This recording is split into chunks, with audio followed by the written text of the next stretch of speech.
Hi, Mr. Turley here. Right now we're going to talk about the very basic fundamentals of playing the recorder. Now, if you learn these fundamentals, you will get the basic skills that you need to be a good recorder player and make it sound good. If you just blow into your recorder and kind of don't really bother learning these basic skills, you probably won't produce a very pleasant sound on the recorder and you're going to miss out. So that's why I want to teach you these things first. So before you even blow into your recorder, you probably already have, I know, but I'm going to put that recorder down and we're going to practice some very basic skills first. The first thing you need to know about the recorder is if you blow the right amount of air into the recorder, you'll get a nice sound. Now, the right amount of air is usually a little bit less air than most people think. People usually blow too hard into the recorder. So soft, small amount of air usually produces a great sound. So the first thing I like to do before I have people blow into a recorder is just to practice your breath. So in order to practice our breath, I want you to take your hand, do it with me right now, take your hand and put it in front of your face about one hand away, and then take this hand away and blow onto the palm of your hand and try to get about the space of a dime. Try to make your lips small and blow just the right amount of air so that you fill up the space of a dime. It should be cool air.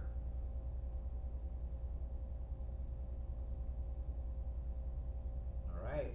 If you end up blowing more than a dime, like this much, make your lips a little bit smaller, blow a little softer until you get it about the size of a dime, and it should be cold air. Try again. Practice your dime here.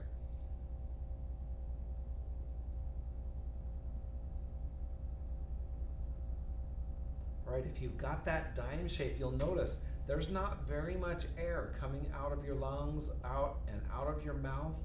It's just a little bit of air. Most of the time when you're playing the recorder, that is what it should feel like to blow that amount of air and have your lungs work that hard to blow it out of the recorder. You'll probably find that you're blowing way too much air and you'll have to remind yourself, oh, yeah, there's that dime. Okay, next thing. So that's how much air should go. The next thing is controlling that air. We use a method called tonguing. So every time you blow into your recorder, instead of blowing just like this, we're going to use our tongue to control the air.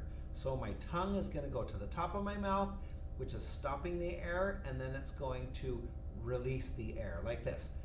T, t, t.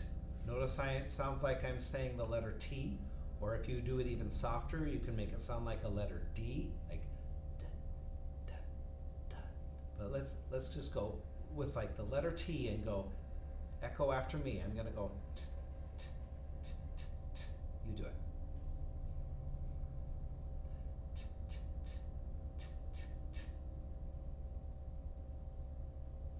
All right, are you using just a tiny amount of air, even just to make this tonguing sound work? Because that's what we're going for. We're getting used to that amount of air and using our tongue. Let me try a few more rhythms with our tongue, and I'd like you to echo right after me.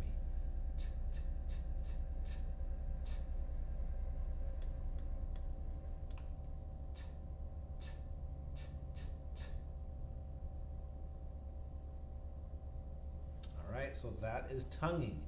It's very, very important. In future lessons, I will refer to tonguing, and that simply means putting the tongue up on the top of your mouth before you blow any air, and then using the t, t, t to get the air started. That method, by the way, works great on the recorder, but if you get a little bit older and want to play a band instrument like a saxophone or a clarinet or a trumpet or a tuba or any of those brass or woodwind instruments, that tonguing technique is what you will use to control those instruments too, so it's a good habit to get into. Okay, the next thing with your recorder is how do you hold it? So you'll notice there's a lot of holes and you have a lot of fingers. You have fingers on your left hand and fingers on your right hand, and there's holes in the front and there's one hole in the back. So that hole in the back, for most of the songs we're going to play, your thumb on your left hand, not your right hand, but your left hand is gonna cover up that hole in the back. Most of the time we play, it's just gonna stay there. There's a few notes that we'll learn that you take your thumb off, but for the most part, you gotta cover up that thumb hole back there. Oh, I forgot to tell you about some different positions. One position, I just call it chin position. If I'm not ready to blow in the recorder, see how there's this shape right here? It rests nicely on your chin. And if you're not blowing into it, it makes a great way to just control your recorder. Leave it on your chin and move your fingers up and down. I'm not even gonna worry about my right hand right now. Let's just take our left hand, get that thumb, cover the hole, and then cover the first hole with the first pointer finger, cover the second hole, and cover the third hole. You don't use your pinky on your left hand to play the recorder. It just kind of waits and lets the other guys do their job. So take your fingers off again. You can take them all off. Get your thumb, cover up the thumb hole. You can leave that in that chin position. It makes a little nice control. Go your first finger, your second finger, and your third finger. Hold them all down. Now notice when I went first, second, and third, I didn't lift up any of these fingers. I didn't go 1, 2, 3. That's not the right way to play the recorder. On the recorder, when you put more fingers down, they all stay down. What you're doing is you're making this pipe longer by closing off these holes. So right now, this is like a pipe. The pipe is this long right now. And I put one more finger down. Oops, I just made that pipe this long. And I put one more, I made the pipe that long. And it changes the pitch when you make the pipe longer by putting more fingers down. So we'll do some practicing before we even blow. And move those fingers around. Gotta cover those holes. If you don't cover those holes all the way, it won't make a good seal on these holes. You really need to cover them. So here's one thing before I even like to play is you can just do one finger at a time, or you can do all three if you're feeling more coordinated, but with just one, I like to roll my finger around and try to tell, am I covering the whole hole? The entire hole? Whole hole? That's kind of a funny thing to say. Because sometimes you think your finger's down, but look, do you see how you can see a little bit of the hole? And I need to roll it around and go, oh, I need to cover that entire hole.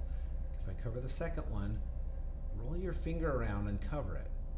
You might not have it all the way covered, and that'll produce squeaky problems for. So try rolling all your fingers around and covering all the holes. All right, before I end this little lesson, I'm just going to practice covering the back hole with a thumb hole, covering my first finger, going just like this. In the air, I want you to go like this, softly, and use your tongue. You try it. Okay, with this hole covered and my back thumb covered, I'm going to blow into the recorder. I'm going to use my tongue and blow a soft amount of air. I'm going to play. I want you to echo after me.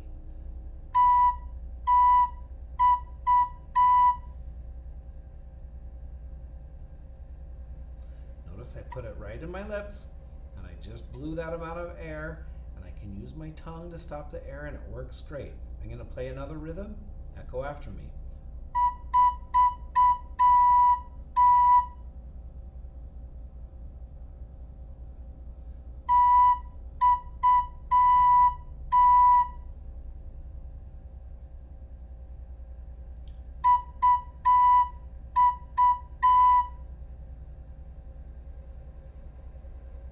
Okay, that's all for this lesson. We just used one finger to blow. In following lessons, we'll use more fingers and learn more notes, but that's enough for today.